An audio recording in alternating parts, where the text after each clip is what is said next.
अखण्डमण्डलाकारं व्याप्तं येन चराचरं तत्पदं दर्शितं येन तस्मै श्रीगुरवे नमः। अस्माकं छत्तीसगढ़ संस्कृत शिक्षा सेवा संस्थाने अधुना वयं सानन्देन सोत्साहेन संस्कृत महोत्सवम् इत्युक्ते पञ्चदश दिवसात्मक संस्कृत महोत्सवं वयं मन्यामहे। एतस्मिन् कार्यक्रमे सर्वे आचार्याः तत्तत् कोणेभ्यः विराजमानाः परमविद्वांसः समागत्य सानन्देन संस्कृतविषयिणी चर्चां शृण्वन्ति, अथ च अन्येपि ये विषयाः भवन्ति तत्सर्वं ते स्वीकुर्वन्ति। अस्माकं प्रमोदस्य कालः वर्तते। अधुना वयं संस्कृतमहोत्सवे समवेताः। अद्यतनीयस्य तृतीयदिवसस्य कार्यक्रमे वयं समवेताः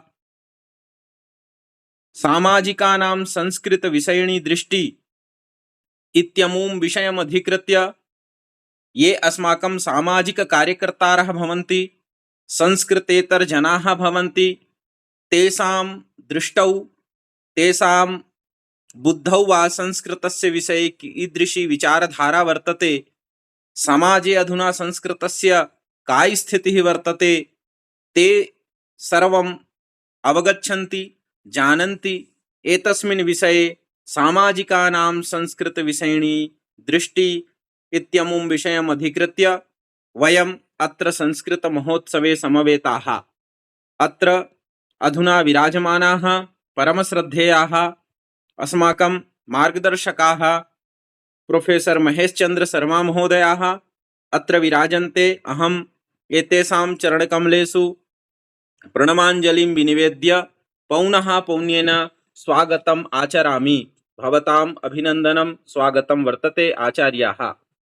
इतोपि अस्माकं संस्थानस्य मातृकल्पा खैरागढ़ संगीत विश्वविद्यालयस्य संस्कृत विभागस्य अध्यक्षा, खैरागढ़ मंडलस्य संयोजिका च वर्तन्ते अधुना डॉक्टर पूर्णिमा केलकर महोदया। अहं तासामपि चरणकमलेषु प्रणमाञ्जलिं विनिवेद्य स्वागतम् अभिनन्दनम् आचरामि। इतोपि मम पुरस्तात् विराजमानाः आभासिकपटले संस्थाने संस्कृतसेवायां तत्पराः भवन्ति अहर्निशं तादृशाः ज्योतिषादि विषयेषु कृतभूरिपरिश्रमाः डॉक्टर मृत्युंजय कुमार तिवारी महोदयाः अत्र विराजन्ते। अहं तेषामपि अत्र स्वागतं व्याहृत्य प्रणमाञ्जलिं नमस्करोमि च। इतोपि अस्माकं संस्थानस्य तत्तत् क्षेत्रेभ्यः मण्डलेभ्यश्च विराजमानाः आभासिकपटले अत्र आचार्याः, शिक्षकाः, शिक्षिकाश्च भवतां सर्वेषां स्वागतम् अभिनन्दनम्। इतोपि अस्माकं सामाजिककर्तॄणां येषां वयं विचारधारा श्रोष्यामः, अस्माकं मानपुर मोहला मंडलांतर्गतस्य ये संयोजकाः सन्ति श्रीमान राजेश कुमार महोदय उपाध्याय महोदयाः, अहं तेषामपि स्वागतम् अभिनन्दनम् आचरामि। सामाजिकानां संस्कृतविषयिणी दृष्टिम् अधिकृत्य अधुना सामाजिकाः ये अत्र समागताः आचार्याः, अहम् अत्र एतेषां क्रमशः स्वागतम् अभिनन्दनम् आचरामि। डॉक्टर प्रकाश चंद्र प्रसन्न महोदयाः अत्र विराजन्ते। अहम् एतेषां सुस्वागतम् अभिनन्दनम् अत्र आचरामि। भवताम् अत्र अस्मिन् संस्कृत महोत्सवे स्वागतं वर्तते छत्तीसगढ़ राज्यपक्षतश्च संस्थानपक्षतश्च। इतोपि अस्माकं छत्तीसगढ़ राज्यतः एव खैरागढ़ मंडलस्य श्री सियाराम महोदयाः अपि अत्र विराजन्ते। अहं तेषां महोदयानां सुस्वागतम् अभिनन्दनम् आचरामि। महोदयानाम् अत्र अस्मिन् कार्यक्रमे अस्यां सभायां च अभिनन्दनं स्वागतम्। इतोपि अत्र विराजमानाः सन्ति सारंगढ़ मंडलांतर्गतस्य डॉक्टर दिव्येश्वर शास्त्री महोदयाः। अहम् एतेषामपि संयोजकानामपि अत्र स्वागतम् अभिनन्दनम् आचरामि। महोदयानाम् अभिनन्दनं वर्तते, स्वागतं वर्तते। इतोपि रीना नागर महोदया ऑपरेशन मैनेजर वर्तन्ते महेन्द्र इन्स्योरेन्स् उज्जैनतः अत्र विराजमानाः। अहं तासामपि सुस्वागतम् अभिनन्दनम् आचरामि। इतोपि अत्र विराजमानाः रङ्गमञ्च कलाकार इत्यतः अभिनेतारूपेण जयपुरात् समागताः। ते आभासिकपटले अत्र विराजन्ते श्री विनोद जोशी महोदयाः। अहम् एतेषामपि सकार्तज्ञम् अत्र अभिनन्दनम् आचरामि। अत्र संस्कृतमहोत्सवे सभायां च छत्तीसगढ़ राज्यपक्षतश्च संस्थानपक्षतश्च स्वागतम् अभिनन्दनं वर्तन्ते आचार्याः। अस्माकम् एतस्य कार्यक्रमस्य यदुद्देश्यं वर्तते, यः उद्देश्यश्च वर्तते तदस्ति अस्माकं संस्कृत विषयिणी दृष्टि सामाजिकानां कीदृशी वर्तते। हमारे इस संस्कृत महोत्सव की परिकल्पना में सामाजिक कार्यकर्ताओं के साथ, सामाजिक विचारधारा के लोगों के साथ एक संवाद शैली, संस्कृत की विषयिणी दृष्टि किस प्रकार की है, हम इस सभी विषयों पर विचार करने के लिए इस संस्कृत महोत्सव में एक पक्ष को विचार किए हैं, जो आज हम सभी सामाजिक के विभिन्न क्षेत्रों में कार्य कर रहे लोगों के साथ एक संवाद स्थापित करेंगे। हम इसी के साथ आरंभ करते हैं। सबसे पहले हमारे बीच उपस्थित हैं डॉक्टर प्रकाश प्रपन्न त्रिपाठी महोदय जी। मैं आपको सादर प्रणाम करता हूं और प्रार्थना करता हूं कि आप समाज के हर क्षेत्र में विराजमान हैं। आप राजनीति इत्यादि विषयों से पारंगत हैं, विभिन्न क्षेत्रों से आप जुड़े हुए हैं। तो इस संस्कृत जगत की स्थिति क्या समाज के लिए अभी कहाँ तक, ये महोत्सव का उद्देश्य भी समाज तक पहुंचाना है, हम उस लक्ष्य को प्राप्त कर सकें, ऐसे हमें मार्गदर्शन करें। सभी को मेरा सादर प्रणाम। आप सभी विद्वान हैं, विचारशील हैं। आवाज जा रही है मेरी? जी, आवाज साफ? हाँ जी आ रही। आप सभी विद्वान हैं, विचारशील हैं।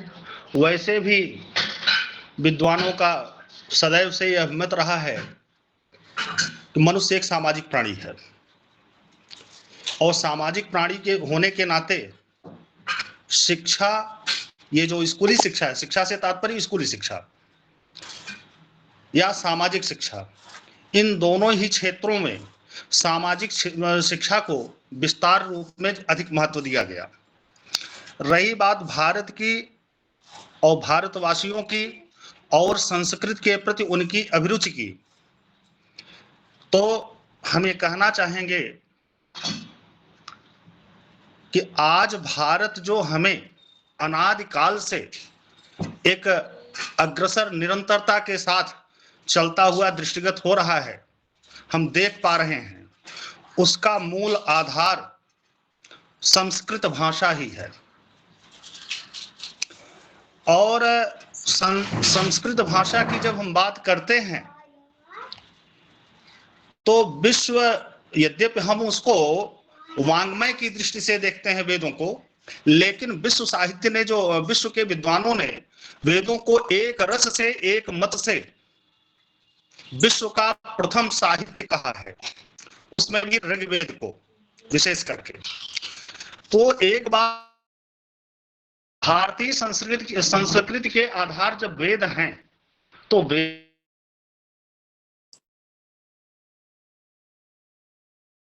है।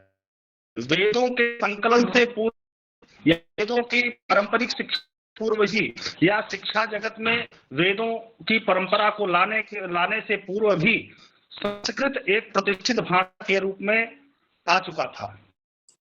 अर्थात हम ये कह सकते हैं कि पूर्व भी भाषा रही और तभी भाषा ऐसे विशद ग्रंथ लिखे गए हमारी संस्कृति के आधार बने।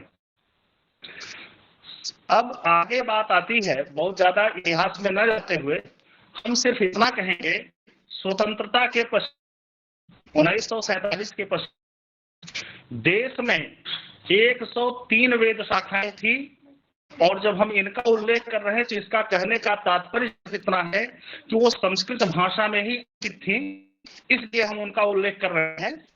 और फिर महज 1967 तक आते आते देश में मात्र 86 शाखाएं बची और 1986 आते आते तो मात्र 9 शाखाएं।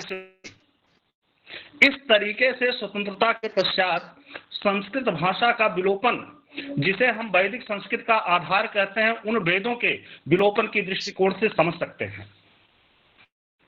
जिस तरीके से औपनिवेशिक काल में शिक्षा का पाश्चात्यीकरण किया गया और भारतीय जनता को suit tie well suited booted रूप में दर्शाया गया और भारतीय जनता भारत के बालकों को गुमराह करने की दृष्टि से, वो आज निरंतर चल रहा है और उसी का परिणाम है कि संस्कृत भाषा और साहित्य लोप होने के कगार पर दिखता है। यह हम सभी के लिए बड़े अफसोस का विषय है, हम इसको कैसे समझें? मेरा पूरा नाम प्रकाश प्रपन्न त्रिपाठी है। मैं राष्ट्रीय आदर्श वेद विद्यालय उज्जैन संबद्ध महर्षि शांतिप्रिय राष्ट्रीय वेद विद्या प्रतिष्ठान उज्जैन में कार्यरत हूँ। तो वहाँ पर मैं कुछ काम कर रहा हूँ सामाजिक विज्ञान विषय में ही। तो उस दौरान हमने कुछ वेद के विषयों को पाठ्यक्रम पुस्तक में डालने का जब प्रयास किया तो हमने उसमें बहुत सारा अध्ययन किया। जो हमने पाया उसमें देखा गया कि जो हम पाश्चात्य विचारधाराओं को आगे करते हैं, उनकी जगह पर हमें जो हमारी परंपराएं हैं, वैदिक परंपरा है, सांस्कृतिक परंपरा है, संस्कृत की परंपरा है, उन परंपराओं के माध्यम से हम देश के तथ्यों को समझें। देश के चाहे भौगोलिक तथ्य हो, चाहे ऐतिहासिक तथ्य हो, चाहे मनोवैज्ञानिक तथ्य हो, आदि अन्य। इस दृष्टि से अगर हम भारतीय दृष्टिकोण से समझेंगे, संस्कृत की दृष्टि से समझेंगे, तो संस्कृत संरक्षित भी होगा, संवर्धित भी होगा और हम अपने देश के पर्यावास को भारतीयता के अनुकूल गढ़ने में सक्षम हो पाएंगे। ये हमारा एक अपना मानना है। दूसरी हमारी मान्यता है कि एक विद्वान हुए राजनीति शास्त्र के बड़े, उनका नाम अभी हमें विस्मृत हो रहा है, उन्होंने कहा हम जो विचार करते हैं, हमारे मन में, मनुष्य के मन में जो भी विचार आता है वो संसार में है। अगर विचार नहीं आया इसका मतलब उसका अस्तित्व संसार में नहीं है। इसी तर्ज पर इस अध्ययन के दौरान हमने चिंतन किया तो उसमें पाया कि अगर इस संसार में कोई भी विषय है, कोई भी सब्जेक्ट है, तो उसका वेद प्रमाण है।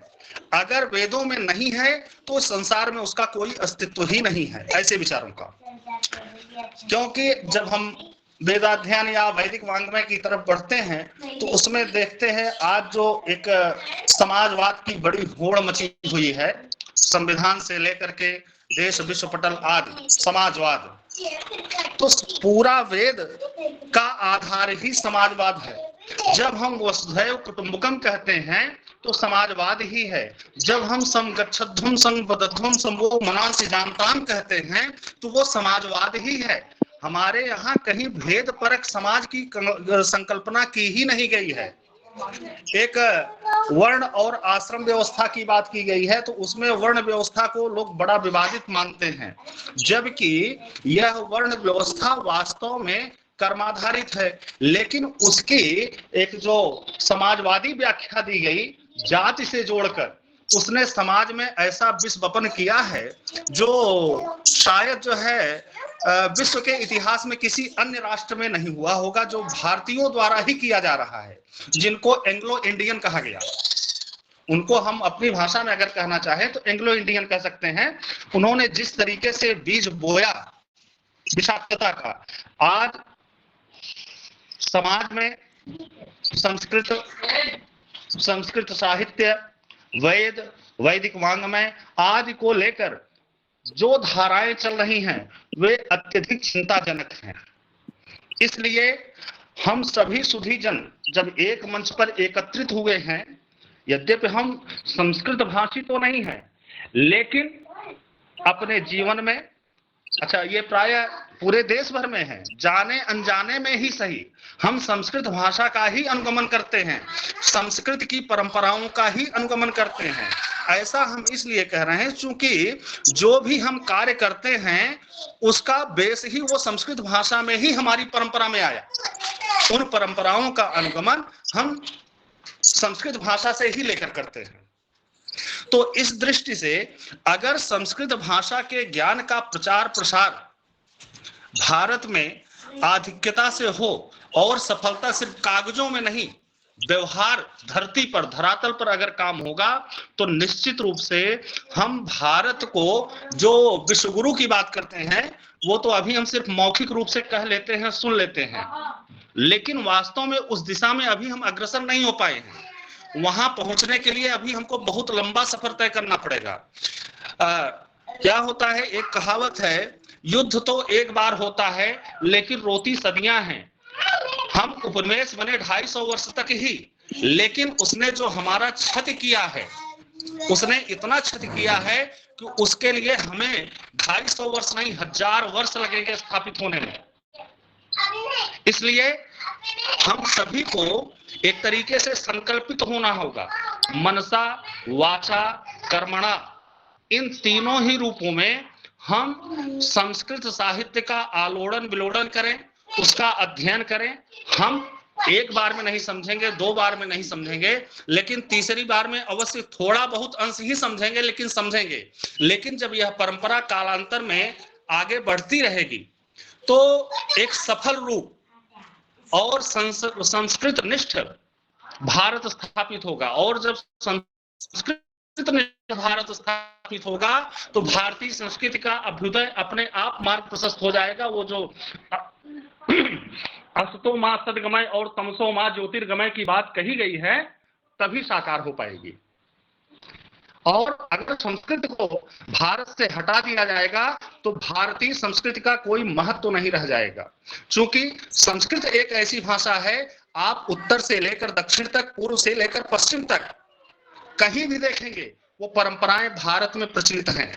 अरे सिर्फ भारत ही नहीं बल्कि विश्व के विद्वान भी, चाहे मैक्स मूलर हो चाहे जो भी हो, इन सब से ही आकर्षित होकर भारतीय संस्कृत की परंपरा, संस्कृत साहित्यिक शैली आज से प्रभावित होकर संस्कृत भाषा का आकर के अध्ययन किया। लेकिन हम उन्हीं अध्ययनों को एक पोंगापंथी के नाम दे करके अपने समाज से उसको मिटाने का प्रयास किए। वैज्ञानिकता के नाम पर एक पूर्ण वैज्ञानिक भाषा का हम विलोप करते चले गए, और मात्र ये 77-78 वर्षों में ही हुआ है। 77-78 वर्षों से तात्पर्य स्वतंत्रता के पश्चात ही हुआ है, उसके पूर्व नहीं था। उसके पूर्व देश में महान वैयाकरणिक मिल जाते थे, महान दार्शनिक चिंतक मिल जाते थे, लेकिन आज अच्छे वैयाकरणिकों का अभाव हो गया है देश में। क्यों? क्योंकि लोग संस्कृत पढ़ना नहीं चाह रहे हैं, संस्कृत व्याकरण पढ़ना नहीं चाह रहे हैं। अब हम इस उम्र में हम प्रयास तो कर रहे हैं समझने का, लेकिन अब पढ़ने की जो उम्र थी वो निकल गई। हमें इसे शैशवावस्था से आरंभ करना पड़ेगा। इसकी नींव हमें अपने शिशुओं में डालनी पड़ेगी, तब जाकर के संस्कृत संरक्षित होगा। और एक भाषा के रूप में इसे सिर्फ कर्मकांड की पद्धति के रूप में हम ना अपनाएं, बल्कि एक सामाजिक भाषा के रूप में स्थापित करें। बड़ी प्रसन्नता होती है जब संस्कृत भारती के कार्यक्रमों में 4-6 गांवों के नाम लिए जाते हैं कि जो संस्कृत ग्राम घोषित हो गए हैं। यह सुनकर बड़ी प्रसन्नता होती है। चलो, कुछ हमारे भाई बंधु हैं जो संस्कृत के उत्थान में लगे हैं, लेकिन ये सिर्फ हमारे लिए प्रसन्नता का विषय ही नहीं, हम सभी को इसमें कार्य करने की जरूरत है। विद्या ददाति विनयम विनयाति याति पात्रतां पात्रत्वात् धनाप्नोति धनात् धर्मः ततः सुखम तो हम कह देते हैं, लेकिन उसका अनुपालन हम अंतर्मन में नहीं करते। जब तक अंतर्मन से हम कोई काम नहीं करेंगे तब तक वो संसिद्धि प्रदान नहीं होगा। इसलिए अगर संस्कृत भाषा को हमको संरक्षित करना है, संवर्धित करना है, तो पहले उसको हम आत्मना स्वीकार करें। हमारी आत्मा में संस्कृत है, लेकिन वो प्रस्फुटित होकर बाहर नहीं आ रही, सिर्फ हमारी परंपराओं में कार्य के रूप में। उसमें एक बात और है कि संस्कृत प्रायः हर घर में पूजा पद्धति के रूप में संस्कृत भाषा का उल्लेख किया जाता है। नर्मदा, गंगा, गोमती आदि नदियों, सिंधु, कावेरी आदि नदियों का उत्तर से दक्षिण तक उल्लेख तो किया जाता है, लेकिन सिर्फ वो पूजा कर्म में ही रह जाता है, उसका उपदेश नहीं हो पाता। तो इसलिए जो कर्मकांडी इसमें कर्मकांड कराने वाले महानुभाव होंगे, उनसे भी निवेदन है कि ये भारतीय एकता के प्रतीक श्लोक हैं, भारतीय सांस्कृतिक एकता को दर्शाने वाले श्लोक हैं। इनको सिर्फ हम कर्मकांड तक ही सीमित न करें, बल्कि उसे यजमान को हम समझाएं, उसे बताएं, उनकी पवित्रता का कारण क्या है, सप्त मोक्ष पुण्यों का उद्देश्य क्या है। क्या भारत का नगरीकरण फ्रांसीसी और उपनिवेशवाद काल में आया? भारत में नगरीकरण में सप्तमोक्षपुरियों का अग्रिम रूप में नाम लिया जाता है। उसके पूर्व भी अनेक नगर महानगर हुआ करते थे, लेकिन ये शिक्षा, धर्म और संस्कृति के केंद्र होने के नाते इनका उल्लेख प्रायः हम सभी जगह पाते हैं। इसी के साथ मैं अपनी वाणी को विराम देता हूँ। नमो नमः। बहुत बहुत धन्यवाद आदरणीय। आपका ये क्षेत्र बहुत व्यापक है, आपको बहुत वर्षों का अनुभव है और बहुत सारे क्षेत्रों में आपने कार्य किया है, इसलिए आपकी जो गंभीरता है, गांधीर्य है और विषय का जो प्रतिपादन है, वो निश्चित रूप से ये स्पष्ट करता है कि समाज में संस्कृति की स्पष्टता करने के लिए हमें प्रायोगिक और व्यवहारिक रूप से आचरण करना होगा, तभी कहीं जा करके हम उस संस्कृति का अनुकूल पालन कर सकते हैं। बहुत बहुत धन्यवाद। निश्चित रूप से यह अत्यंत ज्ञानवर्धक परिचर्चा है और हमारे बीच में उपस्थित हैं अभी आदरणीय रीना नागर महोदया उपस्थित है। ये आप ऑपरेशन मैनेजर हैं, महिंद्रा इंश्योरेंस उज्जैन से हैं आप, और आपका स्वागत है, अभिनंदन है। मैं आपसे निवेदन करता हूं कि आप अपने बात को रखें। जी, संस्कृत की दृष्टि आपके दृष्टिकोण से अभी समाज में क्या है, ये आप से प्रार्थना है, आप विषय स्थापित करेंगी। रीना नागर महोदया। ऑपरेशन लिखा है इसमें, ऑपरेशनल नहीं लिखा है। जी, आवाज आ रही है?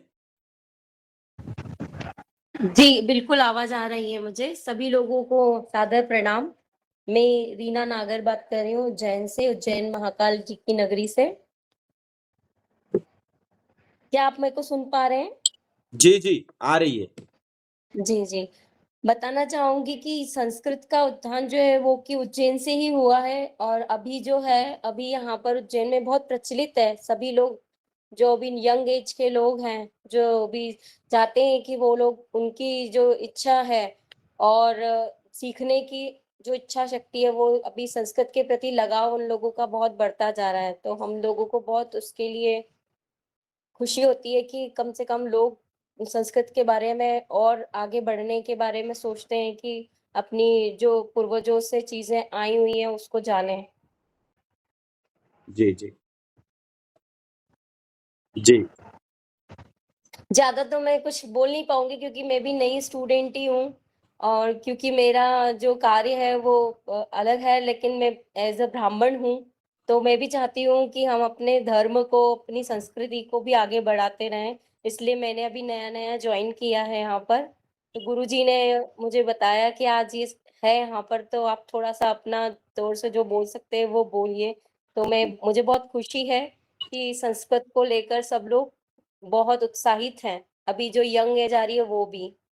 जी जी, बहुत बहुत धन्यवाद। आपका यहाँ पर आना हम लोगों के लिए उत्साहवर्धक है, क्योंकि जी हमें आप जैसे ही लोगों की उपस्थिति से कुछ करने के लिए, कुछ बोलने के लिए, और हमारी बातें उस छोर तक पहुंच पा रही कि नहीं, इस पर स्पष्टता होती है। और हमारा यह कार्यक्रम आप जैसे लोगों के जुड़ने से सार्थक होता है, और निश्चित रूप से यह इसी उद्देश्य को लेकर के हम इसको कर रहे हैं। और आपकी उपस्थिति के लिए बहुत बहुत मैं धन्यवाद करूंगा, विशेष रूप से संस्थान की ओर से, अपने राज्य की ओर से, महोदया। जी सर, मैं भी बहुत धन्यवाद करना चाहूंगी। तिवारी सर का भी बहुत धन्यवाद करना चाहूंगी, जो जिन्होंने मुझे यह बोला कि आप यहाँ पर आए और ये प्लेटफॉर्म दिया मुझे उन्होंने। उनके लिए भी बहुत बहुत धन्यवाद और आप सभी को भी बहुत बहुत जी शुभकामनाएं। जी, धन्यवाद। ऐसे ही आप संस्कृत के क्षेत्र में आगे प्रेरित होते रहे और जानने का ये प्रयास करेंगे कि संस्कृत क्या समाज के उस छोर तक पहुंच पा रहा है जहां तक ले जाने का प्रयास है। बहुत बहुत धन्यवाद महोदया। और हमारे बीच में उपस्थित है खैरागढ़ से आदरणीय आदरणीय श्री सियाराम महोदय जी। मैं उनसे सादर अनुरोध करूंगा, सियाराम महोदय जी आप उपस्थित हैं, और आपसे निवेदन करूंगा कि आप अपने विचार को, आप संस्कृत से सीधा संबंध तो नहीं है आपका, इसीलिए आप जरूर समाज में संस्कृत की क्या वस्तु स्थिति है इसको स्पष्ट करेंगे।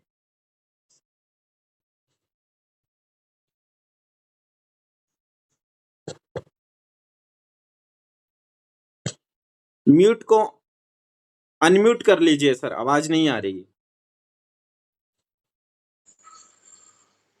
सभी प्रबुद्ध जनों को आ रही सर आवाज? हाँ जी, आ रही है। सभी प्रबुद्ध जनों को मेरा प्रणाम। वीडियो ऑन कर लीजिएगा। और विशेषकर मैं आचार्य महेश चंद्र शर्मा जी सादर प्रणाम कर रहा हूँ। वो साइंस कॉलेज में जब एचओडी हुआ करते थे, हम बाजू में हिंदी विभाग, तो वदतु संस्कृतम पठतु संस्कृतम ऐसा लिखा होता था और हम वो नहीं कर पाए। तो मेरा मानना है कि संस्कृत से ही हमारी संस्कृति है और जब तक संस्कृति है तब तक हमारी पहचान है, तब तक हम जिंदा हैं। जिस दिन हमारी संस्कृति मिट जाएगी हम मिट जाएंगे और संस्कृति हम संस्कृत से ही ले सकते हैं, वहीं से ही हम ग्रहण करते आ रहे हैं। आज संस्कृत सबसे ज्यादा वैज्ञानिक भाषा है। विद्वानों का मानना कि सबसे ज्यादा यदि कंप्यूटर के लिए भी कहा गया कि कंप्यूटर युग में यदि हम संस्कृत को देखें तो सबसे ज्यादा वैज्ञानिक भाषा कंप्यूटर के लिए संस्कृत है। दुर्भाग्य की बात है हम इस पर भी कुछ नहीं कर पा रहे हैं। कहीं ऐसा ना हो कि हमको कंप्यूटर के लिए भी संस्कृत के विद्वान विदेश से भी बुलाना पड़ जाए। क्यों, आखिर ये क्यों इतना समृद्ध होने के बाद भी आखिर हम इस पर काम क्यों नहीं कर पा रहे हैं? हम आखिर पढ़ना क्यों नहीं चाह रहे हैं संस्कृत को, जबकि संस्कृत में जैसा लिखा जाता है जैसा वैसा ही बोला जाता है और जैसा बोला जाता है वैसा ही लिखा जाता है। जैसे इति, दही, बाकी विषयों में आप देखें मैं किसी भी से कमतर नहीं आंक रहा हूं। जैसे नॉलेज कहा जाए, कॉलेज कहा जाए, टाक वाक ऑनेस्ट ऐसा कहा जाए तो स्पेलिंग कुछ और है और लिखते कुछ हम और हैं। तो ये विकृति संस्कृत में नहीं है। और जब से हमने भाषा के रूप में, साहित्य के रूप में संस्कृत को अपने से दूर किया, इस देववाणी, जब तक देववाणी में हम प्रयोग करते रहे तब तक हम देवतुल्य रहे, और जैसे ही देववाणी से हम दूर हुए तो निश्चित रूप से वो दानवता की संस्कृति हम ग्रहण करते गए। तो क्यों हम आखिर इस युग में हम चिंता करते हैं बच्चों के लिए कि आखिर हमारे बच्चे संस्कारवान क्यों नहीं है, लेकिन इस बात पर हम चिंतन नहीं करते कि आखिर वो अपसंस्कृति का समावेश आखिर भाषा के माध्यम से यह है, तो हम उसको कैसे उभारें। और मैं विशेषकर छत्तीसगढ़ के संदर्भ में कहूं तो आचार्य आप सब हैं और आचार्य महेश चंद्र शर्मा जी बैठे, तो मैं ज्यादा साहस नहीं कर पाऊंगा इस विषय पर बोलने के लिए। लेकिन बहुत लोग मानते हैं कि छत्तीसगढ़ी और ये हिंदी दोनों उसकी वहां से उत्पत्ति हुई, लेकिन कुछ लोग मानते हैं कि वो सहोदरी है। ऐसा अब जैसे एक एक शब्द में देखें सीधे वहां से आयातित है। छत्तीसगढ़ी में बहुत ऐसे शब्द हैं जो संस्कृत से आए हैं किंतु उनकी वर्तनी में अधिक अंतर हो गया, जबकि अर्थ वही है जो संस्कृत में है। बहुत ऐसे शब्द, और मैं कहूं कि जैसे गांव में मंडल शब्द कहा जाता है, संपन्न आदमी को मंडल कहा जाता है, जबकि वो संस्कृत से ही है, वो मंडलेश से, यानी जिनकी आर्थिक स्थिति अच्छी हो। छत्तीसगढ़ी में पिड़ौरी छुही पिड़ौरी माटी कहा जाता है, जबकि आपके हमारे संस्कृत से ही पांडु या पिंडौरी से है। आसरा शब्द, तोरे आश्रम में जियत हो महाराज, तोरे आश्रम जियत हो प्रभु। तो ये आश्रय से, क्षण शब्द छीन से लिए, छीन और क्षण, घृणा शब्द से घिन, खटिया, खटवा आदि बहुत ऐसे शब्द हैं। जैसे अंजलि भर पानी, तो अंजलि से चिन्ह, चिन्हा, पेयूष छत्तीसगढ़ में एक विशेष व्यंजन। तो पीयूष शब्द से प्रत्यूषा, प्रसूता गाय के जो दूध से बना व्यंजन है, तो वहां से। और लोकगीतों में भी अपन देखें इस संदर्भ में, तो छेरछेरा के समय बहुत बढ़िया गीत गाते हैं कि अरन दरन कोदो दरन तभे देवे तभे टरन। तो ये दरन शब्द दलन शब्द से ही आयातित है। हम कह देते हैं घसरना, भीतिया, महिषी, भैंसी भैंसा, तो घर्षण से घसरना, भीति से भीतिया। अब कहते हैं कि भैंसा भैंसिया भीतिया में मूड़ी ल घसरत है। तो यहीं से आयातित। इतना अंतर संबंध होने के बाद भी हम आज उसको अंगीकार क्यों नहीं कर पा रहे हैं? आखिर किस षड्यंत्र के तहत? मैं तो कहता हूं कि हम संस्कृत बोले जाने अच्छी बात है, उसको आत्मसात करें ये भी बात है, लेकिन गहन चिंतन करने का विषय ये है कि हमारी पीढ़ी में हम संस्कृत से दूर क्यों होते गए। तो मैं तो मानता हूं कि एक षड्यंत्र के तहत हमारी संस्कृति को नष्ट करने का षड्यंत्र रचा गया, और इसके लिए भाषा को आधार बनाया गया। पहले तो संस्कृत को पाठ्यक्रमों से दूर किया गया, तो आज आवश्यकता है कि पुनः हम संस्कृत को पाठ्यक्रम में जोड़ें, और पाठ्यक्रम में जोड़ेंगे ऐसा नहीं कि अलग है, लेकिन जितना होना चाहिए उतना नहीं है। इसलिए हम आज अपनी संस्कृति से दूर होते जा रहे हैं। तो ये करना होगा। वर्तमान समय में जैसा पूर्व वक्ता प्रकाश जी कह रहे थे कि हम आखिर इतना क्यों नहीं कर पा रहे हैं, कैसे क्यों नहीं जुड़ पा रहे हैं, तो निश्चित रूप से गंभीर चिंतन का विषय है। मैं एक शब्द कहूं कि भद्र पुरुष बढ़िया शब्द है। हम आज जेंटलमैन ऐसा कह दिए, जेट फॉर जेंटलमैन, और उसमें टाई कोट पहना दिए, तो लगता है कि ये बढ़िया व्यक्ति है। लेकिन वही धोती कुर्ता वाला, तिलक चंदन लगाए वाला, तो हम उसके प्रति घृणा के भाव रखते हैं। तो ये हम शिक्षा व्यवस्था में देखते हैं और वहीं से हम स्वीकार करते हैं। इसलिए आज का युवा, हम भावी पीढ़ी के हमारे विद्यार्थी धोती कुर्ता पहनकर कोई आ जाए तो उनके प्रति हम दोयम दर्जे का विचार रखते हैं। तो जब तक हम अपनी शिक्षा में संस्कृत को नहीं लाएंगे, तब तक हम अपनी संस्कृति को विकृत होने से नहीं बचा सकते। ये ऐसा मैं मानता हूँ। बातें तो बहुत सारी है ना, कि देव भाषा होकर भी आज हम देवत्व की ओर नहीं बढ़ पा रहे हैं, ये दुर्भाग्य का विषय है। तो संस्कृत आज केवल हमारे लिए पूजा पाठ का विषय रह गया है, अनुष्ठान का विषय रह गया है। जब कथावाचक कहते हैं तो द्वितीय अध्याय समाप्त, तब हम ताली बजा लेते हैं, शंख बजा लेते हैं, लेकिन उसका अर्थ हम नहीं समझ पा रहे हैं। जब तक उसको हम अर्थ को नहीं समझेंगे, तब तक वो हमारे लिए व्यर्थ है, ऐसा मैं मानता हूं। इसलिए हम केवल वहां तक न रखें, उसको पाठ्यक्रम के माध्यम से जन जन तक पहुंचाने का उपक्रम जब तक नहीं होगा, तब तक केवल हम लकीर को पीटते रह जाएंगे और हमारी संस्कृति अंततोगत्वा विकृत होते हुए हम गर्त में चले जाएंगे। तो इसके लिए हमको पाठ्यक्रम में संस्कृत को अनिवार्यतः महत्व देना होगा, तभी संस्कृत के माध्यम से हम अपनी संस्कृति को बचा पाएंगे, ऐसा मेरा मानना है। इस आभासी पटल पर आपके मनीष जी और हेमंत जी, आपके माध्यम से मुझे भी सहभागी होने का सौभाग्य प्राप्त हुआ। पुनः सभी मनुष्यों को और विशेषकर आचार्य महेश चंद्र शर्मा जी को प्रणाम करते हुए मैं अपनी वाणी यही विराम देता हूं, ताकि और भी अच्छे और वक्ता भी उनको सुनने का सौभाग्य प्राप्त हो सके। जी, बहुत बहुत धन्यवाद आदरणीय महोदय। निश्चित रूप से आप भारतीय संस्कृति को हमारे राज्य की संस्कृति से जोड़ करके जो एक प्रायोगिक उदाहरण दिए शब्दशः अक्षरशः, वो अनुकरणीय है, श्लाघनीय है। और आज की संस्कृति में हमें इसको, समाज को ये बताना होगा कि वस्तुतः हम जिस संस्कृति, जिस मातृभाषा का प्रयोग भी कर रहे हैं, वो हमारे संस्कृत और हमारी भारतीय संस्कृति की वैज्ञानिकता से निकली हुई है। आपने बहुत ही सहज सरल से सारगर्भित शब्दों में बहुत सारे विषयों को उपस्थापित किया, और ये स्पष्ट हो रहा है कि समाज में संस्कृत को ले जाने के लिए भाषा का बहुत बड़ा योगदान है, और भाषा के माध्यम से हम अपनी संस्कृति और संस्कृत को पहुंचा सकते हैं। बहुत बहुत धन्यवाद सियाराम महोदय जी आपका। और हमारे बीच में उपस्थित हैं आदरणीय श्री विनोद जोशी महोदय, जो रंगमंच कलाकार एवं अभिनेता हैं। और आप जयपुर से हैं आदरणीय, मैं आपका बहुत बहुत स्वागत करता हूं, अभिनंदन करता हूं। और इस सभा में, इस संस्कृत महोत्सव में, और आपसे आशा करता हूं कि आप अपने विषय को, वक्तव्य को रखेंगे। जी, जोशी महोदय जुड़े हुए हैं।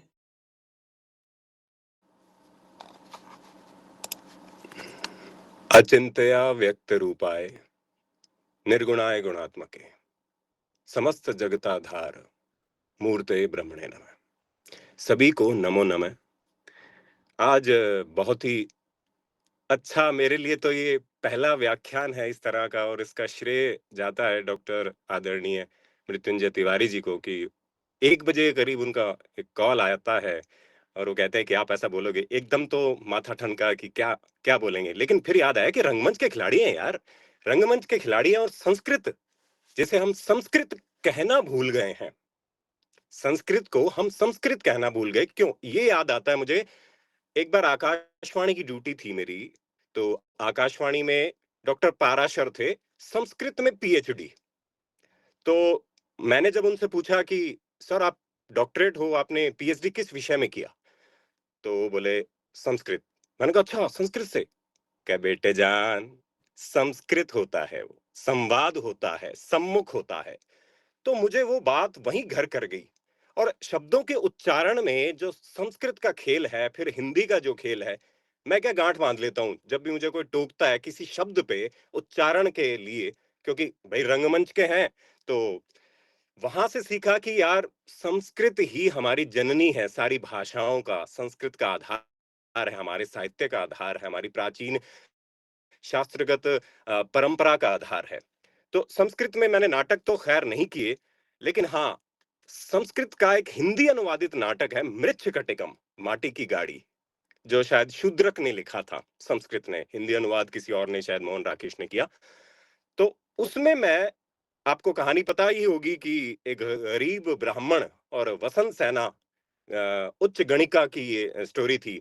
तो उसमें चारुदत्त का किरदार निभाने का मुझे सौभाग्य मिला था, और उसके 4 शो किए हमने जोधपुर में। राजस्थान संगीत नाटक अकादमी का एक बहुत बड़ा फेस्टिवल होता है, ओम शिवपुरी नाट्य महोत्सव, उसमें हमें अवसर मिला, और मैंने वो धीर गंभीर, मैं अभी तो बहुत बोलने में उत्सुक हो रहा हूँ क्योंकि नाटक की याद आ गई है। और 7 साल पहले जब मैंने नाटक किया था, तो मुझे कहा गया था आपको बड़ा ही धीर गंभीर रहना पड़ेगा, क्योंकि आप उज्जड़ आदमी नहीं हो, आप शांत हो, ब्राह्मण हो। मैंने कहा ब्राह्मणों में तो क्रोध बसता है जब कुछ गलत हो रहा होता है। तो आज विषय भी यही चुन लिया, मेरे दिल का विषय है कि संस्कृत को हम गौण क्यों करते चले जा रहे हैं। और जैसा कि रीना जी ने बताया और सर ने, सियाराम जी ने बताया कि कुछ जो आजकल रील्स आती हैं, मैंने उसमें देखा है और बड़ी प्रसन्नता होती है। तो एक वीडियो देखता हूँ, मतलब 16 17 18 साल के नवयुवक और युवतियां, किम कुर्वन्ति महोदया अहम खादामी। तो बड़ा ही अच्छा लगता है कि वापस से शायद इन युवाओं के माध्यम से वो दौर लौट आए। और ऐसे ही संस्कृत में एक और नाटक है, मेरे एक मित्र ने किया था, उरुभंगम। तो उसके लिए मैं 4 लाइनें आपको सुनाना चाहता हूं, क्योंकि समय की सीमा है, सारी बातें कहना यहाँ बहुत लंबा हो जाएगा, और मैं बहुत लंबा बोलने की क्षमता रखता हूं, शायद मुझे ऐसा लगता है। तो उरुभंगम के बारे में आपको पता होगा, संस्कृत का ये नाटक है, संस्कृत का। तो उसमें ये महाभारत का चरित्र चित्रण है, जब दुर्योधन और भीम में गदा युद्ध होता है, तो दुर्योधन के जंघा पे वार होता है वासुदेव के इशारों से। तो वहां का एक संवाद है, छोटा सा संवाद है, आधा मिनट लगेगा। तो सैनिक बात कर रहे हैं, ओह ये कैसा क्रूर प्रहार, युद्ध नीति का घोर उल्लंघन, निर्मम दुर्दम वार। तो दूसरा सैनिक बोलता है, दुर्योधन की जंघाओं पर किया भीम ने वार, कौरव राज गिरे धरती पर प्राणांतक प्रतिकार। अब दुर्योधन जो घोर कष्ट में है, वो बोलते हैं, ओह घोर कष्ट है, भीम ने खंडित की है मर्यादा केशव के इंगत से। ओ कृष्ण, तुमने ये क्या किया, हे स्वर्ग के देवताओं, गुरुजनों, साक्षी हैं आप, अन्याय से प्राण लिए जा रहे। ओह, है असहनीय वेदना, असहनीय वेदना। शुक्रिया। मैं थोड़ा सा भाव विभोर हो जाता हूँ। अब मृच्छकटिकम का एक भरत वाक्य आपको सुनाऊंगा।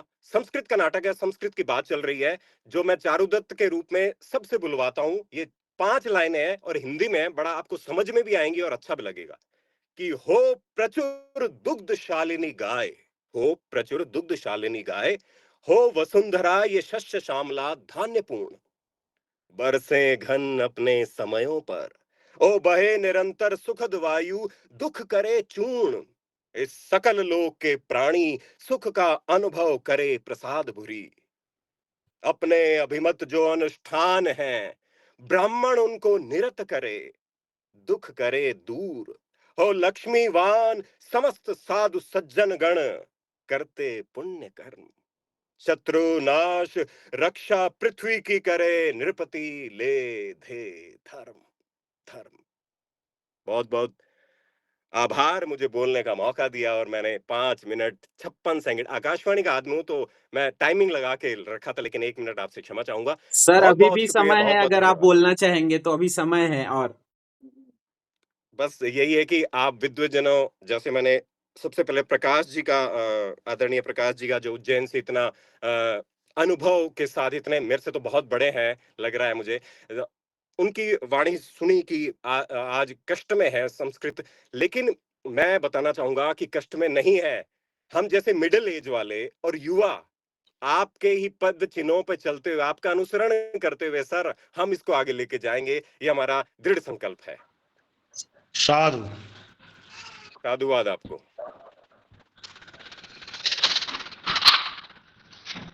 बस मैं अपना विराम करना चाहूंगा, क्योंकि धन्यवाद मैंने एक सर, बहुत भूमिका बहुत। बनाई थी कि मैं, जी जी जी, जी, बहुत बहुत बहुत बहुत धन्यवाद। धन्यवाद सर। बहुत ही कम समय में बहुत सारे विषयों को आपने, वस्तुतः जोशी सर आप बहुत ही अच्छे एक कलाकार हैं। इसमें आपने बहुत अपनी बातों को मृच्छकटिकम की और बहुत सारे विषयों की आपने रखी।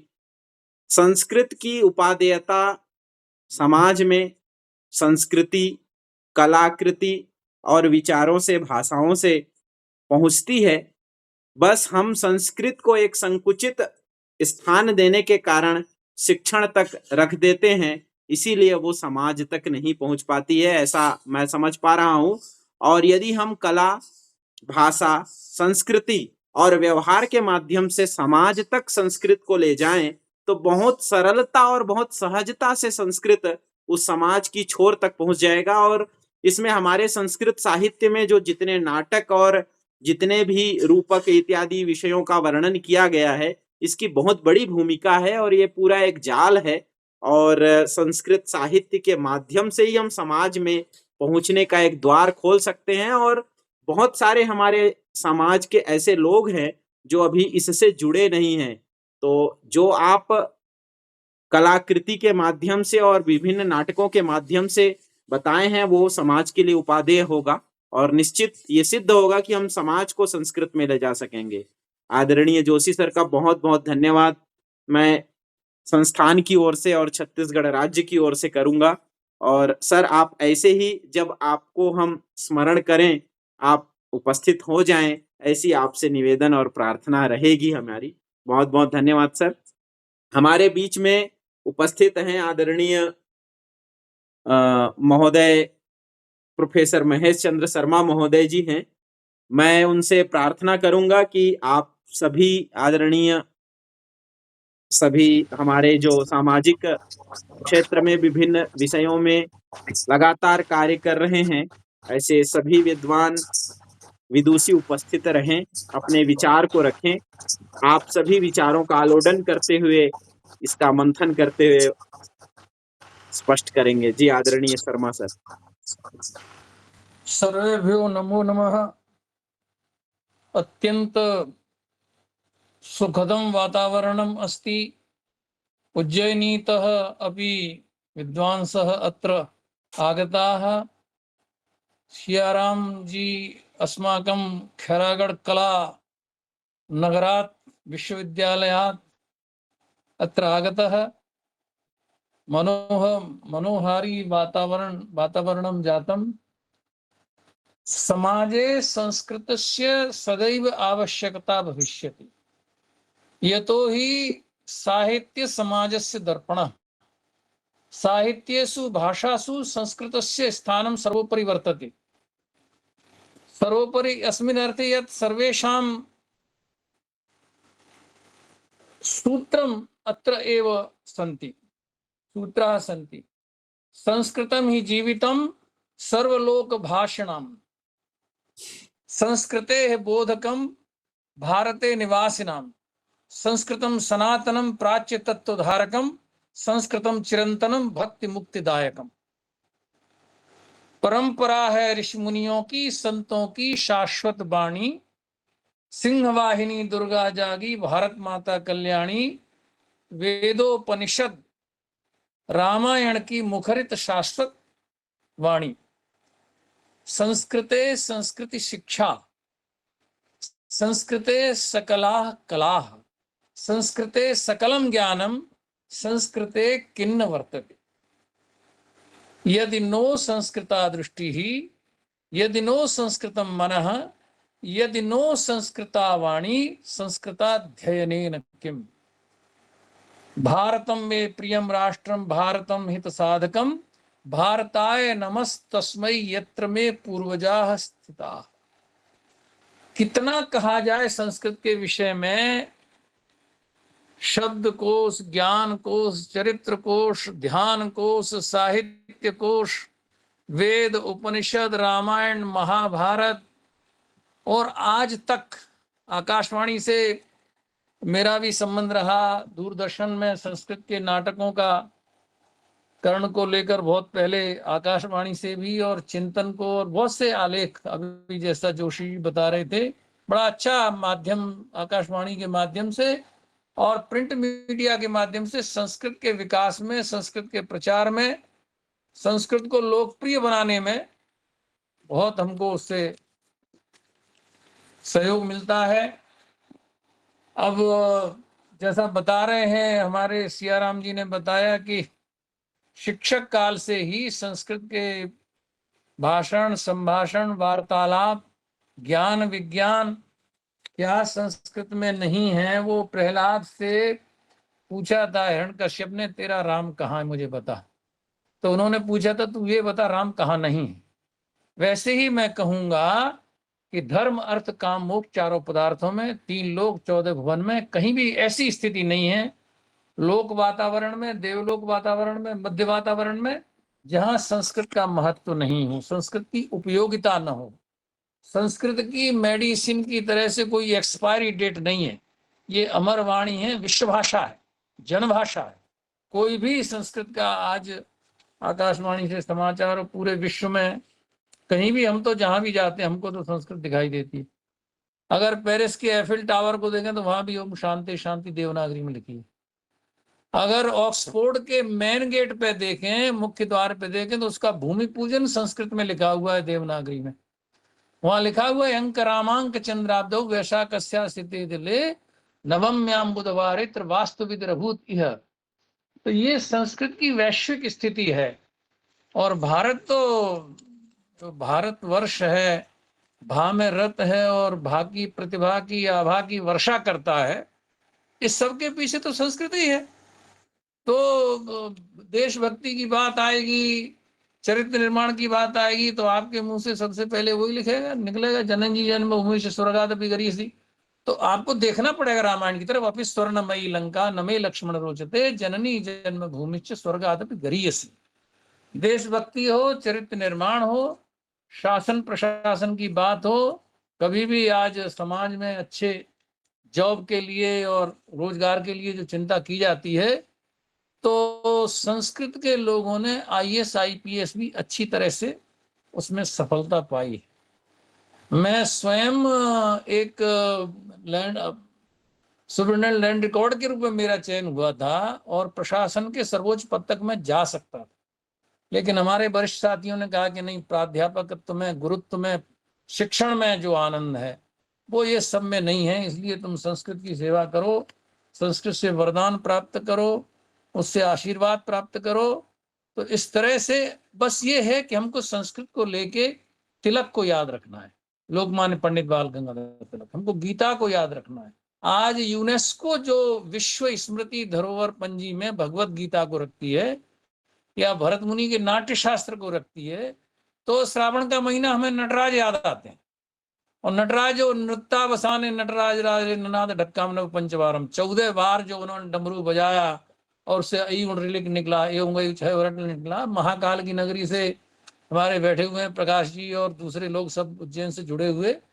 उज्जैनी और कृष्ण जी और उनके गुरु परंपरा और उज्जैन से तो हमारा बड़ा लगातार संबंध रहा कालिदास जी के कारण से।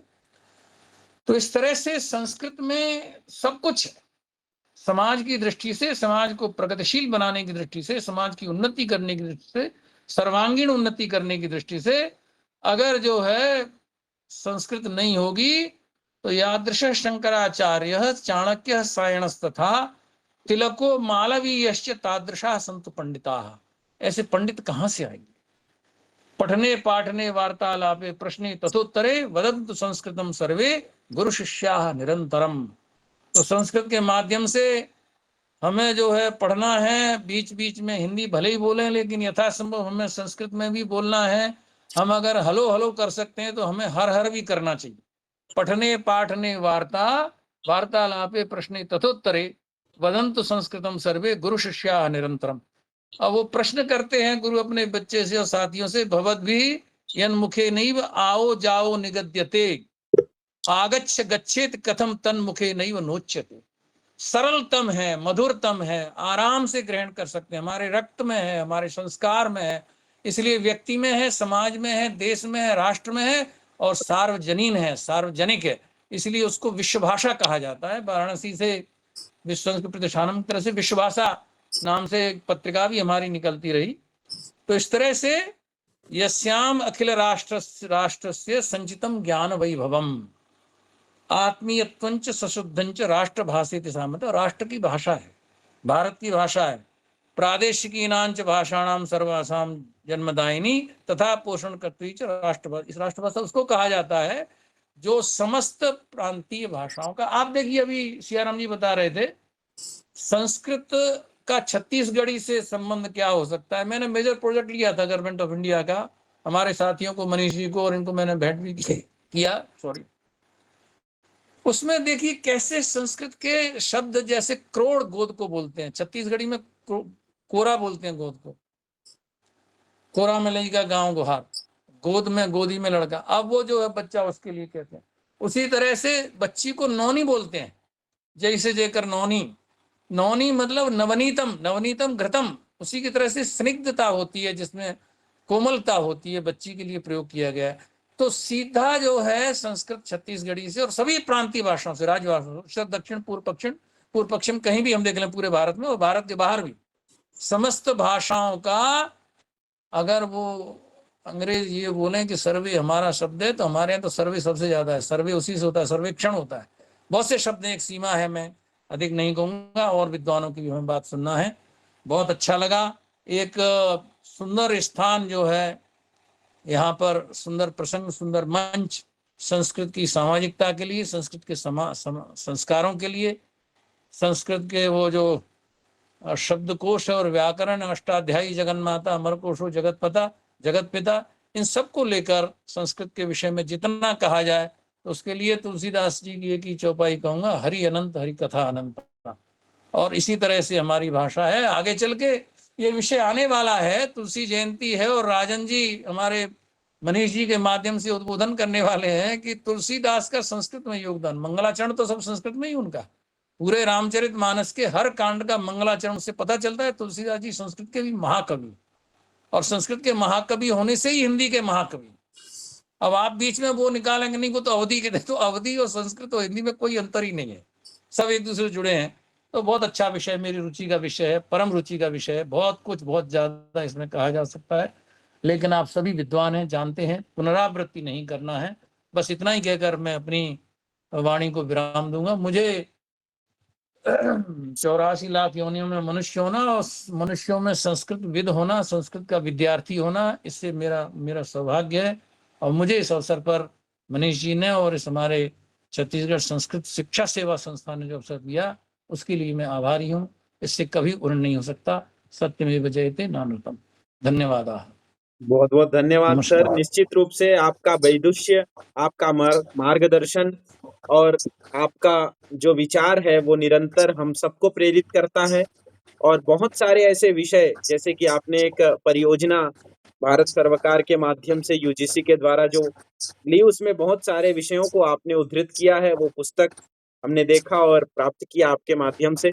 और ऐसे बहुत सारे विषय हैं जो आपके माध्यम से समाज तक संस्कृत के लिए एक उपादेय सिद्ध हो रहा है। और ये स्पष्ट हो रहा है सर कि निश्चित रूप से आने वाले समय में हम जिस प्रयास के लिए लगे हुए हैं, उस प्रयास तक अपने लक्ष्य की ओर पहुंचेंगे।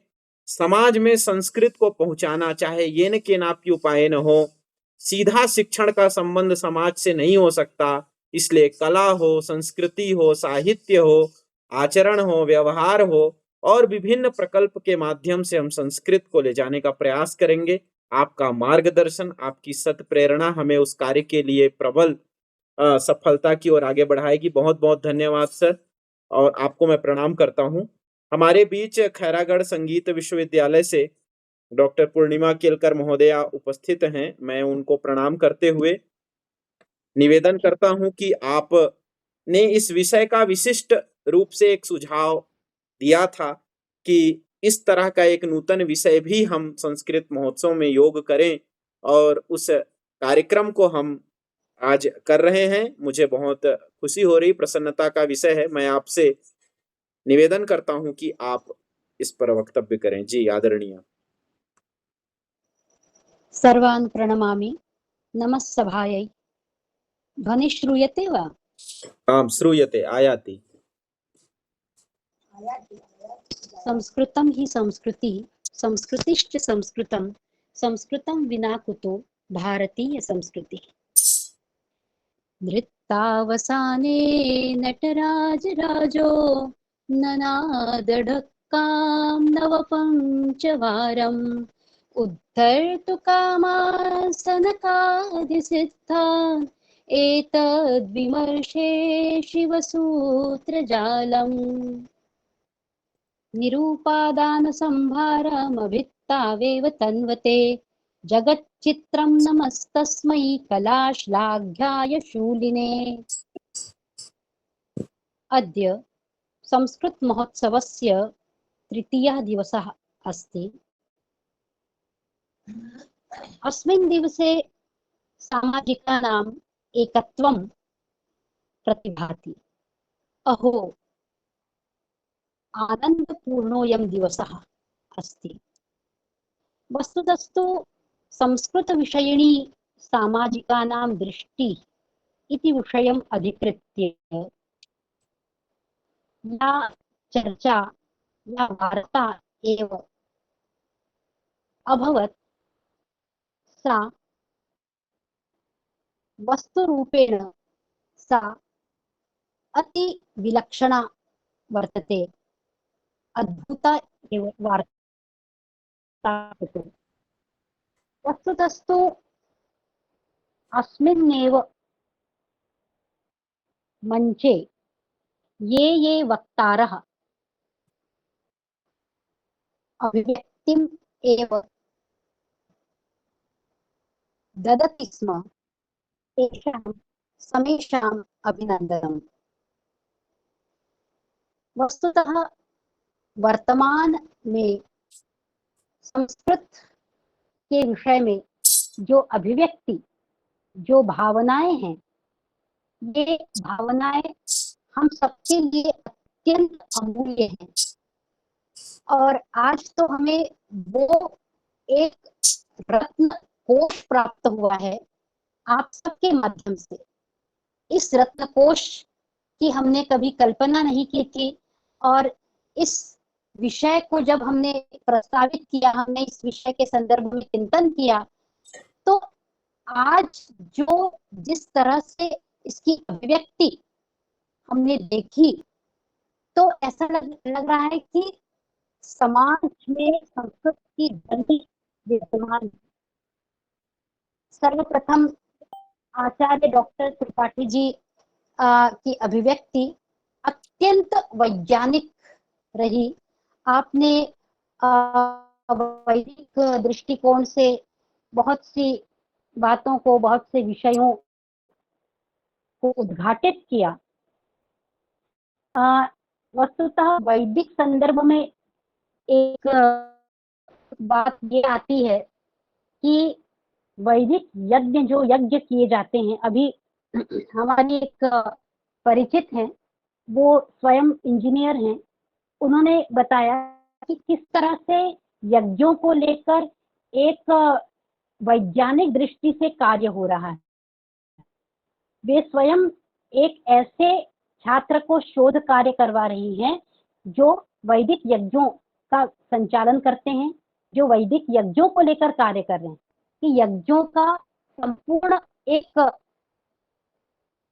वातावरण में किस तरह का प्रभाव पड़ता है, उसमें किस प्रकार की संविधाएं प्रयुक्त होती हैं, उन संविधाओं का वास्तविक रूप में आज के संदर्भ में एक इंजीनियरिंग, या जिसको हम कह सकते हैं, उनका विषय है जो मेरी परिचित है, उनको केमिकल साइंस विषय है। तो आज के संदर्भ में एक रासायनिक दृष्टि से उसका अनुकूल कैसे प्रभाव पड़ता है उन संविधाओं का, और कुशों का कैसे प्रभाव पड़ता है, कुश बिछाने से किस प्रकार की एक अनुभूति, आत्मिक अनुभूति होती है, उस संदर्भ में वो शोध कार्य करवा रही हैं। मुझे बड़ा अच्छा लगा, बड़ी अलौकिक सी अनुभूति हुई। और रीना जी, आपने बिल्कुल संक्षेप में अर्धमात्रा लाघवेन पुत्रोत्सवम मन्यन्ते व्याकरणाः के भाव से बड़ी सुंदर बातें कही कि हमारी संस्कृति, हमारी सनातन परंपरा को हमें सुरक्षित रखना है। और आप जिस क्षेत्र में कार्य कर रही हैं, और मुझे ये बड़े आनंद के साथ मैं कहती हूँ, बड़ी प्रसन्नता के साथ कहती हूँ कि यदि आप जैसे कर्मठ कार्य करता हो तो हमारी संस्कृति अवश्य सुरक्षित रहेगी, इतना विश्वास है। उसके पश्चात जो है, हमारे आदरणीय साहू जी ने तो छत्तीसगढ़ और संस्कृत को अंतः संबंधित कर दिया। वस्तुतः वर्तमान में जो एक शिक्षा जगत में जिस तरह की स्थितियां चल रही हैं, जो एक पाठ्यक्रम निर्मित किया जा रहा है, वास्तविकता यही, अभी बीच में कुछ बातें ऐसी हुई थी कि विद्यालयीय शिक्षा में संस्कृत भाषा को स्थान नहीं दिया जा रहा था, भाषाओं को व्यवसायिक पाठ्यक्रम रखने की बात की जा रही थी और भाषाओं को स्थान नहीं दिया जा रहा था। तो संस्कृत में जो आपने छत्तीसगढ़ी के साथ संबंध बताया, और वर्तमान में तो रविशंकर विश्वविद्यालय में छत्तीसगढ़ी को अलग से स्थान दिया गया है, तो आज यही इसी तरह से हमको यदि अध्ययन करना है और इसी तरह से यदि हम आगे चलेंगे तो हमारी संस्कृति में संस्कृत और अन्य भाषाओं का अंतः संबंध शोध दृष्टि से स्थापित हो जाएगा। कि जैसे आदरणीय परम श्रद्धेय शर्मा जी ने भी बताया कि किस तरह से छत्तीसगढ़ी का प्रौढ़ उस तरह से संबंध है, और वेला, बेरा, कई ऐसे शब्द हैं जो मूलतः संस्कृत से ही उत्पन्न हुए हैं। शब्द क्यों? टिप तस जी सिप थस का करथस, तो ये जो थस प्रत्यय है छत्तीसगढ़ी में कहीं न कहीं से संस्कृत के ही एक अनुरणन से दृष्टिगत होता है। तो छत्तीसगढ़ी क्यों? आंग्ल भाषा से भी संस्कृत का ऐसा ही संबंध है। आंग्ल भाषा की जो वाक्य रचना है वो तो संस्कृत के ही आधार पर की गई है, क्योंकि संस्कृत में जो है वो क्रिया में परिवर्तन नहीं होता, सह गच्छति सा गच्छति। अंग्रेजी में भी ही गोज शी गोज। तो ये किस तरह से हमारी भाषा जो है वो संस्कृत के ही आधार पर आगे बढ़ी है, तो ये बड़े सुंदर भाव से प्रमाणित होता है। और कला की अभिव्यक्ति के विषय में मैं क्या कहूँ, नाट्य, जो मैं जिस विश्वविद्यालय में हूँ वहाँ पे नाट्य विभाग है, और वस्तुतः कला जहाँ पर आती है वहाँ पर तो शब्द भी मौन रह जाते हैं, क्योंकि भरत मुनि नाट्य शास्त्र में ये कहते हैं कि आंगिक, वाचिक, आहार्य और सात्विक, ये जो 4 अभिनय हैं, तो जब हम आंगिक अभिनय करते हैं तो दृष्टि अभिनय, शिरोभिनय जब किया जाता है तो उस समय हमारी जो भावनाएं हैं, हमारे जो सात्विक भाव हैं, वे पूर्ण रूप से दृष्टिगत होते हैं। महाकवि कहते हैं, कवि कुलगुरु कहते हैं, नाट्यम भिन्न रुचेर जनस्य बहुधा प्येकम समाराधनम। क्योंकि नाट्य तो ऐसी कला है जिसमें सब कुछ है, न तत् ज्ञानम न तत् शिल्पम न सा विद्या न सा कला न सौ योग न तत्कर्म नाट्यस्मिन् यन् न दृश्यते। तो नाट्य स्वयं में ही एक शब्दकोश है, शब्द भंडार है। और आपने बड़े सुंदर प्रसंगों का दृष्टांत प्रस्तुत किया, मृच्छकटिक है, और इसके अतिरिक्त जो है वो आपने उरुभंगम का उदाहरण प्रस्तुत किया। हमारे विश्वविद्यालय में कर्णधार उरुभंग का अभिनय किया जा चुका है। और मैं, यदि जोशी जी हमारे बीच अभी उपस्थित हैं, तो मैं आपसे एक निवेदन करना चाहूंगी कि हमारे बहुत से शोधित छात्र ऐसे हैं जो संस्कृत नाटकों को लेकर कार्य कर रहे हैं, तो आपसे वे अवश्य जो है वो साक्षात्कार करना चाहेंगे, और आप कृपया अपना कुछ संकेत हमें अवश्य प्रदान कर दीजिएगा। जोशी जी अभी उपस्थित हैं? जी उपस्थित हैं। मनीष जी, जोशी जी उपस्थित हैं। तो जोशी जी अवश्य उनका नमस्कार करते हैं जोशी महोदय जी। और जी आपसे बिल्कुल मैं ये, क्योंकि खैरागढ़ तो शायद आप आ चुके होंगे, इंदिरा कला संगीत विश्वविद्यालय आपका शायद आना हुआ होगा। तो और हमारे बहुत से ऐसे शोधार्थी हैं, मैं स्वयं कुछ नाटकों पे कार्य करवा रही हूँ। मैंने अभी कुछ वर्ष पहले मैंने लोक नाट्य, लोक तत्व को लेकर नाटकों में लोक तत्व भाव विचारों को लेकर कार्य करवाया था, जिसमें दरिद्र चारुदत्त, मृच्छकटिक इत्यादि नाटकों का समावेश किया था। मालती माधव जो लोक परंपरा पर आधारित है। अभी हमारा एक शोधित छात्र है जिसको मैंने संस्कृत के गीति नाटकों पर विषय दिया है। कभी वो आपसे बिल्कुल चर्चा करेगा और आपका मैं संकेत चाहूंगी।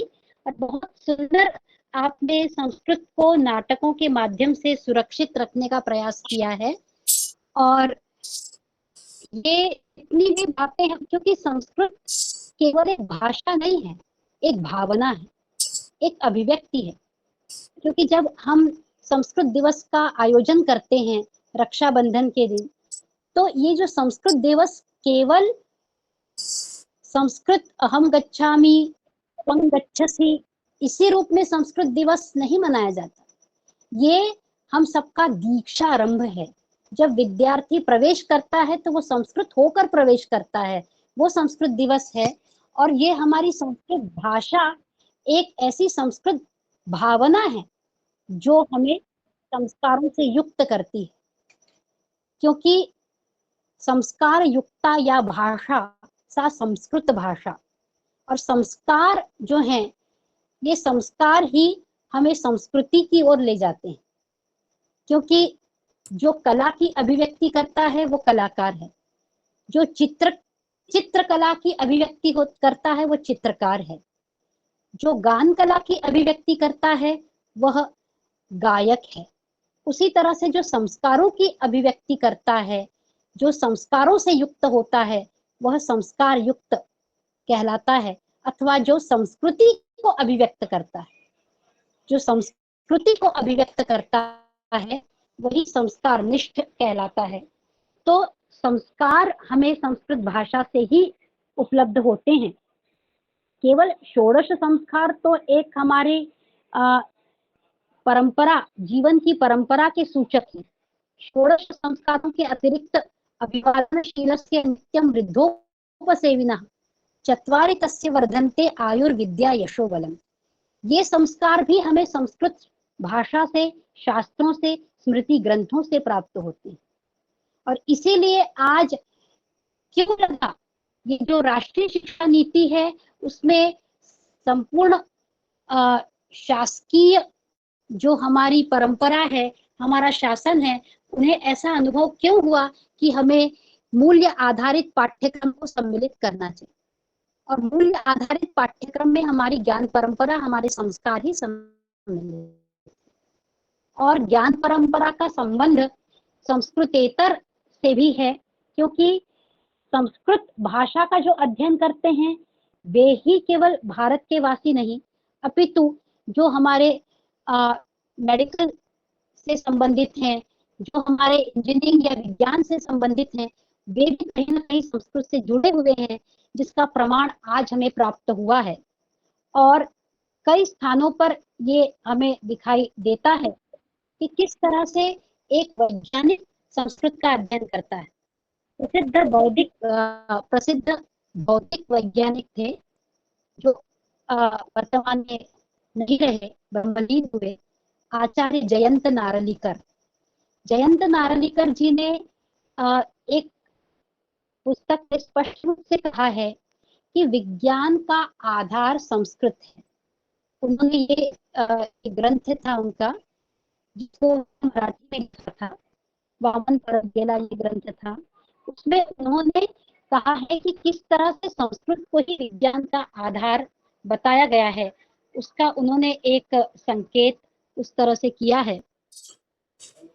तो यहाँ पर वही बात, और काल की जब चर्चा होती है, चूंकि अस्माकं मध्ये महाकालस्य एव नगर्याः उज्जयिनीतः ये समागताः वर्तन्ते त्रिपाठी महाभागाः रीना महोदयाः।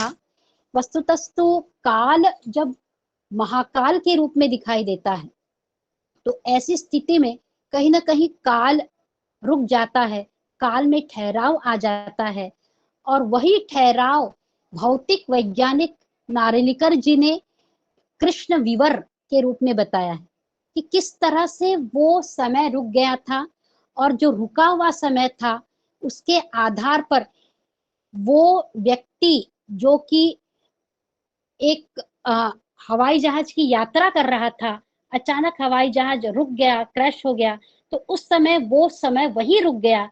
और जब वो समय रुक जाता है तो बहुत सी स्थितियां परिवर्तित हो जाती हैं। तो जो हमारे मध्य अभी कुछ 1-2 वर्ष पहले जिस तरह की एक विभीषिका आई थी कोरोना की, तो उसका कारण काल ही था, और काल का ही एक व्यापक रूप महाकाल है। और बड़े सौभाग्यशाली हैं आप लोग कि आप महाकाल की नगरी में निवास करते हैं। तो इस तरह से संस्कृत में वैज्ञानिकता, भौगोलिकता किस तरह से छुपी हुई है, ये हमें समाज के मध्य स्थापित करना है, और इसी उद्देश्य से आज ये परिचर्चा रखी गई थी, और ये परिचर्चा सफल रही। और विशेष रूप से मैं परम श्रद्धेय आचार्य प्रवर शर्मा जी के प्रति कृतज्ञता ज्ञापित करना चाहूंगी। आपने जिस तरह से संस्कृत को एक संस्कृत के रूप में विभूषित किया, तो वह अत्यंत एक अलौकिक बात है। और आपने बड़े स्वाभाविक रूप से, बड़े सहज रूप से अपनी अभिव्यक्ति दी, क्योंकि समाज जो है वो विद्वानों से ही निर्मित होता है, और विद्वानों की वाणी जब समाज के मध्य जाती है तो कहीं ना कहीं से एक प्रभाव पड़ता है। बड़ी सुंदर कविता है कि मुझे साहित्यकार का नाम स्मरण नहीं आ रहा है, कि कवि कुछ ऐसी तान सुनाओ जिससे उथल पुथल मच जाए। कवि कुछ ऐसी तान सुनाओ जिससे उथल पुथल मच जाए। तो आज हमें समाज की दृष्टि से उथल पुथल चाहिए। कैसी? सकारात्मक। हमें सकारात्मक रूप से विचार करना है, हमें सकारात्मक रूप से जागना है, जागरूक होना है कि कवि आपने तान तो सुनाई, पर उस तान से हम पर क्या प्रभाव पड़ा और ये प्रभाव किस रूप में है।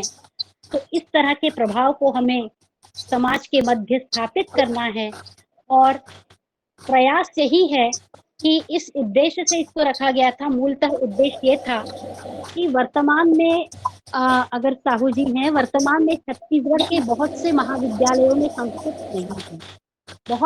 बहुत कम महाविद्यालयों में संस्कृत है और कई ऐसे महाविद्यालय हैं जहाँ पे संस्कृत नहीं है।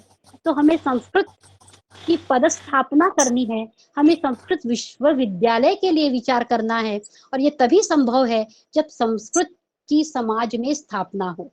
समाज के प्रत्येक, क्योंकि समाज की सबसे छोटी इकाई परिवार है, तो समाज के प्रत्येक परिवार में संस्कृत स्थापित हो, तभी हम संस्कृत को विश्वविद्यालय और महाविद्यालय और विद्यालयों तक पहुंचा सकते हैं। और ये कार्यक्रम, ये चर्चा अत्यंत सफल रही और आप सबने मुझे सुना, इसके लिए बहुत बहुत धन्यवाद। और यही कहूंगी कि यं शैवासमुपासते शिव इति ब्रह्मेति वेदान्तिनो बौद्धा बुद्ध इति प्रमाणपटवः कर्तेति नैयायिकाः अर्हन्नित्यथ जैन शासनरताः कर्मेति मीमांसकाः सोऽयं वो विदधातु वाञ्छितपदं त्रैलोक्यनाथो हरे। सर्वेभ्यो नमो नमः। नमः संस्कृताय नमो नमः। छत्तीसगढ़ राज्याय नमो नमः। राष्ट्राय नमो नमः। नमस्कारः। नमस्कारः, धन्यवादाः महोदय।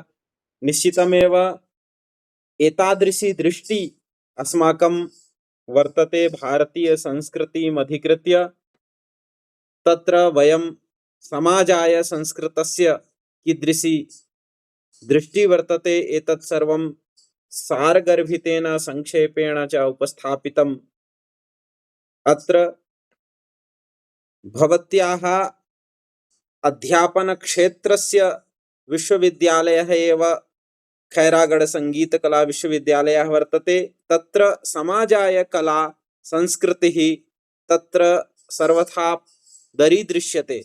अत एव संस्कृतस्य समाजे कथं प्रभावश्च भवितव्यमिति एतत् सर्वं भवती सम्यक्तया जानाति। अत एव भवत्याः तादृशी गतिः अपि वर्तते। अत एव भवत्याः शोधकार्यविषयेपि ये शोधार्थिनः भवन्ति, तेषां शोधार्थिनां यः विषयः अपि भवति, स च विषयः समाजोपयोगी एव भवति।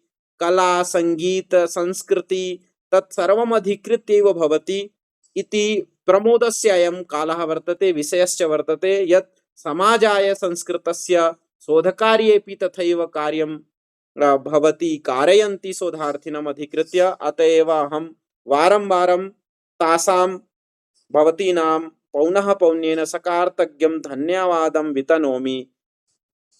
धन्यवादाः। अत्र अस्माकं पुरस्तात् समेपि आचार्याः सामाजिककार्यकर्तारश्च विभिन्नक्षेत्रेभ्यः अत्र विराजमानाः डॉक्टर प्रकाश प्रपन्न त्रिपाठी महोदयाः अध्यापकाः सन्ति। भवन्तः अहं यथा जानामि, अहं मिलितवान् अपि भवता साकं राष्ट्रीय वेद विद्या प्रतिष्ठान उज्जैनतः अधुना विराजन्ते। भवतां सकार्तज्ञम् अहम् अत्र स्वकीयं विषयम् उपस्थापनाय अत्र समाहुताः समागताश्च भवन्तः। अत एव सकार्तज्ञं पौनः पौन्येन धन्यवादं वितनोमि आचार्याणां त्रिपाठिवर्याणां। तथैव अस्माकं प्रार्थनाम् अधिकृत्य अत्र समागताः श्री विनोद जोशी महोदयाः आचार्याः कलाकाराः भवन्ति, रंगमञ्चस्य तथा अभिनेता अपि वर्तन्ते। भवतामपि अत्र उपस्थितिः जाता। अत एव अहम् एतेषां महोदयानामपि पौनः पौन्येन सकार्तज्ञं धन्यवादं वितनोमि। इतोपि अस्माकं तथैव प्रार्थनां स्वीकृत्य आगता रीना नागर महोदया उज्जैनतः, अहं तासामपि पौनः पौन्येन स्वागतम् अभिनन्दनम् अथ च धन्यवादं वितनोमि, आचरामि च। इतोपि अस्माकं ये प्रतिदिनम् अस्मान् मार्गदर्शनं ये कारयन्ति तादृशाः आचार्याः सन्ति। अत्र प्रोफेसर महेश चंद्र शर्मा महोदयाः, अथ च खैरागढ़तः श्री सियाराम साहू महोदयाः, अथ च संगीतकला विश्वविद्यालयस्य संस्कृतविभागस्य अध्यक्षा डॉक्टर पूर्णिमा केलकर महोदया। अहम् एतासां च सर्वेषाम् अत्र पौनः पौन्येन धन्यवादं वितीर्य सर्वेषां क्रमशः अत्र ये समागताः श्रोतारः भवन्ति तेषां नामोच्चारणेन अहं धन्यवादं वितनोमि। अर्चना उपाध्याय महोदया अत्र विराजन्ते, अहम् एतासां स्वागतम् अथ च धन्यवादम् आचरामि। अत्र ईश्वरी साहू महोदयाः सन्ति, अहम् एतासामपि तथैव धन्यवादम् आचरामि वितनोमि।